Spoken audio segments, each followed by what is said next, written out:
Как выглядит свобода в понимании Соединенных Штатов Америки? На что готов пойти Белый дом ради привнесения демократии в страны так называемого третьего мира, а иногда и не третьего вовсе? И сколько еще человек должно погибнуть, чтобы за океаном решили, что мир больше не нуждается в спасении? Этими вопросами задались создатели Музея жертв преступлений США и НАТО, который открылся сегодня во Владикавказе. Идея создания подобной выставки принадлежит членам общественного объединения «Наша Осетия». Они отмечают, экспозиция призвана напомнить мировой общественности о том, что следует за попытками Америки демократизировать планету. Северная Осетия – это многонациональная республика, где проживает более 90 национальностей.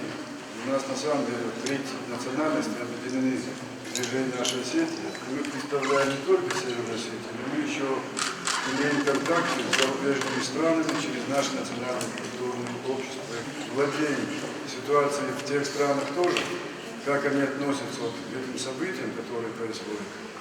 И мы знаем точно, мы уверены, что простой народ во всех странах мира, в том числе и в Соединенных Штатах Америки, в Европе, в этих странах, которые я перечислил, думают одинаково. Они все против силового воздействия на Украину. В здании Национальной научной библиотеки развернулась не самая детская экспозиция. Здесь представлены фотографии мест, где свой жуткий след оставили вооруженные силы Соединенных Штатов и Североатлантического альянса. География довольно обширная. Вьетнам, Югославия, Сербия, Ливия, Афганистан, Ирак. Особое место занимают материалы августа 2008 года, фоторепортажи грузино-юго-остинского конфликта. Жертвами пятидневной войны тогда стали сотни мирных граждан. На открытие пришли и старшеклассники одной из владикавказских школ. Свое мнение о политике Барака Обамы они высказали на английском языке, а затем написали совместное письмо в Белый дом. Все мы сегодня собрались здесь для того, чтобы написать письмо президенту США Бараку Обаме.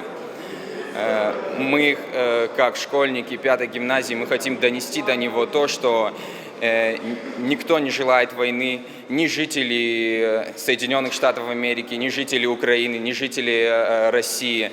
Мы понимаем, что война может плохо обернуться для всех народов мира. Мы написали ему, что мы против иностранной интервенции, мы против того, чтобы факты коверкали, чтобы излагались неверно. Мы, как дети, мы хотим жить под голубым небом, под ярким солнцем. Мы хотим, чтобы был мир, и не хотим, чтобы была война. «Осетия за мир» – девиз, с которым выходят посетители музея. Одноименный хэштег уже расходится в сети интернет. Организаторы уверены, примеру необычной северо-осетинской выставки последует не только в России, но и далеко за ее пределами. Яна Гагиева, Алла Венедиктова, Осетия ТВ.